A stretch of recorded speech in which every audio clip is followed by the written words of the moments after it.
अगर होते मेरी आंखों के पर्दे उनके महल। आशिक जो हुए थे हम उन पर दिन रात लगाते थे चक्कर, दिन रात।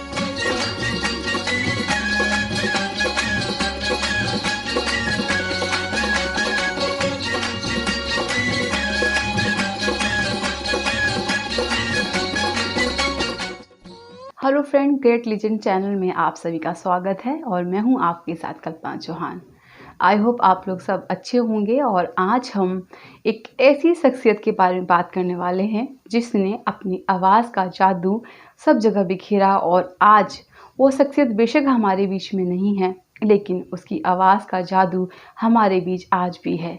आज भी लोग उनको सुनना पसंद करते हैं। एक किस्सा मैं आपके साथ शेयर करना चाहूँगी कि मोहम्मद रफ़ी साहब जब गाना गाते थे तो बहुत सारे जो एक्टर होते थे वो देखते थे कि वो मोहम्मद रफ़ी साहब की जैसी कॉपी कर सकें।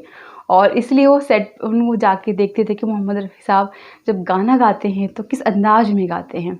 और उनका वो अंदाज एक्टर अपनी एक्टिंग में उनको कॉपी करने की कोशिश करते थे। उनको उनकी तरीके से उठना बैठना, उनके तरीके से फेस के जो एक्सप्रेशन होते थे वो चाहते थे कि वो ऐसे मोहम्मद रफ़ी की तरह वो दे सकें।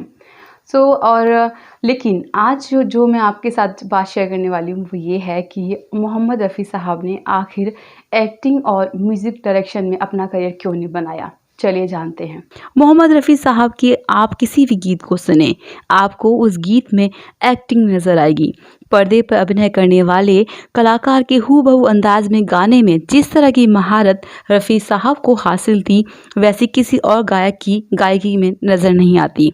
आप रफ़ी साहब के किसी भी गीत को सुनें, आपको अंदाज़ा लग जाएगा कि पर्दे पर उस गीत को किस एक्टर ने गाया होगा। और जब आप किसी एक्टर को पर्दे पर किसी गीत को गाते हुए सुने तो ऐसा लगेगा कि ये गीत उस एक्टर ने गाया होगा। यहाँ तक कि जब मोहम्मद रफ़ी साहब किसी गाने की रिकॉर्डिंग करते थे तो उस समय उस फिल्म में अभिनय करने वाले एक्टर भी वहाँ ये देखने के लिए आते थे कि उस गाने को रफ़ी साहब किस तरह के गाते हैं और किस तरह का हाव भाव रखते हैं। इस बात को खुद शम्मी कपूर ने रफ़ी साहब से कही थी कि रफ़ी साहब, आपको गानों की रिकॉर्डिंग करते समय देखता हूँ कि आप गाने को कैसे गाते हैं और मैं उस तरह से पर्दे पर उस गाने को अभिनय करता हूँ।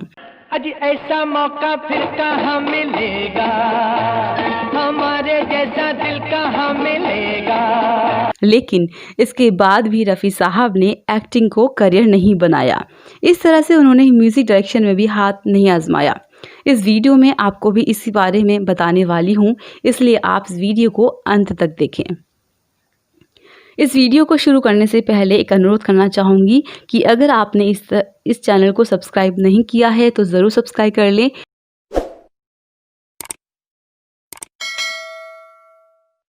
दोस्तों, ग्रेट लीजेंड चैनल के अलावा हमने एक और चैनल शुरू किया है जिसका लिंक इस वीडियो के डिस्क्रिप्शन में आपको दिया गया है।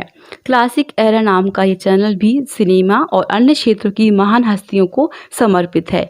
आपसे अनुरोध है कि जिस तरह से आपने इस चैनल को, ग्रेट लीजेंड चैनल को अपना प्यार दिया है, उसी तरह से क्लासिक एरा को भी अपना प्यार और मार्गदर्शन दें। आपसे अनुरोध है कि आप क्लासिक एरा चैनल को भी सब्सक्राइब कर लें। तो चलिए वीडियो शुरू करती हूँ।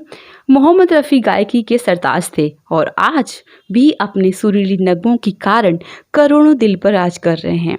रफ़ी साहब हालांकि गायकी के क्षेत्र में ही अपने भाग्य आजमाने के लिए बम्बई आए थे और शुरुआती संघर्ष के बाद उन्हें फिल्मों में काम करने के लिए मौका मिला, लेकिन उसी दौरान उन्होंने फिल्मों में एक्टिंग के क्षेत्र में भी अपना हाथ आजमाया और फिल्मों में एक्टिंग भी शुरू कर दी। असल में शुरू में उन्हें गाने गाने के साथ एक्टिंग करने का शौक लग गया और एक्टिंग भी करने लगे। सन 1945 में उन्हें फिल्म लैला मजनू के लिए श्वेता जलवा जैसे देखा गीत में स्वर्णलता और नज़ीर के साथ कोरस गाने के रोल में देखा गया। इसके 2 साल बाद फिल्म जुगनू में भी वह दिखाई पड़े। इसके अलावा फिल्म समाज को बदल डालो में भी उन्होंने अभिनय का जोहर दिखाया।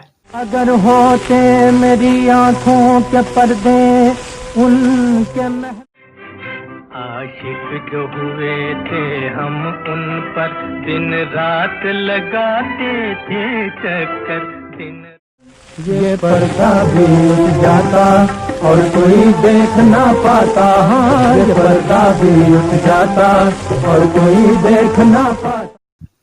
लेकिन उन्हें एक्टिंग का ज़्यादा रास नहीं आई और उन्होंने एक्टिंग में हाथ आजमाना बंद कर दिया।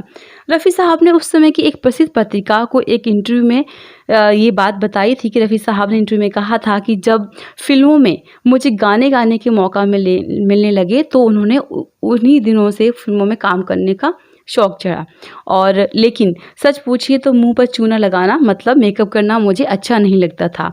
उन दिनों फिल्मों में एक्टिंग करने और साथ ही साथ संगीत देने की पेशकश आती थी, लेकिन गाने को ही अपनी मंजिल बना ली। कहते हैं कि जब फिल्मों में एक्टिंग के लिए वह हाथ आजमा रहे थे तो संगीतकार नौशाद साहब ने उन्हें एक्टिंग के बजाय गाने पर ही जोर देने की सलाह दी। नौशाद साहब ने रफ़ी साहब से कहा था कि आपका काम अदाकारी नहीं है, आपको ऊपर वाले ने निहायत ही उम्दा किस्म का गला बख्शा है, इसलिए आपको अपना ध्यान गाने पर केंद्रित करना चाहिए। ये बात रफ़ी साहब के लिए फ़ायदेमंद साबित हुई। उन्होंने नौशाद साहब की बात को समझा और गायकी को ही अपने जीवन का मकसद बना लिया। यही नहीं, रफ़ी साहब को संगीतकार बनने के भी कई मौके मिले। साथ ही उन्हें फिल्मों में गायन के साथ साथ संगीत का लंबा अनुभव था और कई गैर फिल्मी गानों में भी उन्हें संगीत भी दिया था, लेकिन इसके बावजूद कभी किसी फिल्म के लिए संगीत नहीं बनाया। उन्होंने इस बारे में एक साक्षात्कार में कहा था कि कुछ अर्सा पहले निर्माता निर्देशक एस.एन. मुखर्जी ने अपनी एक फिल्म के लिए मुझसे संगीत देने का प्रस्ताव रखा था, लेकिन मैंने इनकार कर दिया क्योंकि मैं पक्के तौर पर ये मानता हूँ कि आदमी को किसी एक पेशे में ही माहिर होना चाहिए। अगर आज मैं फिल्मों में संगीत देने को तैयार हो जाऊँ तो दूसरे संगीतकार ये सोचने लगेंगे कि मैं उनकी धुनें अपनी फिल्मों के लिए चुरा सकता हूँ और इसीलिए वे मुझे अपनी फिल्मों में गाना गाने का काम देना बंद कर देंगे। रफ़ी साहब के छोटे पुत्र शाहिद ने कहा था कि हालांकि अब्बा कभी संगीतकार नहीं बनना चाहते थे, लेकिन उन्होंने गैर फिल्मी एल्बमों में किसी और के नाम से संगीत दिया। वे एल्बम काफ़ी हिट रहीं, लेकिन कोई नहीं जान पाया कि उनका संगीत अब्बा ने दिया था। तो दोस्तों, आपने इस वीडियो में जाना कि आखिर रफ़ी साहब ने एक्टिंग और म्यूज़िक डायरेक्शन में क्यों नहीं अपना हाथ आजमाया। हेलो फ्रेंड, तो आपने ये वीडियो देखा, आपको ये वीडियो कैसा लगा प्लीज़ आप हमें कमेंट करके बताएं। और अगर आपको मोहम्मद रफ़ी से जुड़ी कोई भी जानकारी है तो आप हमारे साथ शेयर करें, कमेंट करें, हमें बताएं। और अगली बार कुछ नया मैं आप लोगों के साथ फिल्मी हस्तियों के बारे में बताऊंगी, मोहम्मद रफ़ी साहब के बारे में कुछ नया और हम बात करेंगे। और तब तक के लिए आप इस हमारी वीडियो को सब्सक्राइब कीजिए, हमारे चैनल को सब्सक्राइब कीजिएगा। नमस्कार।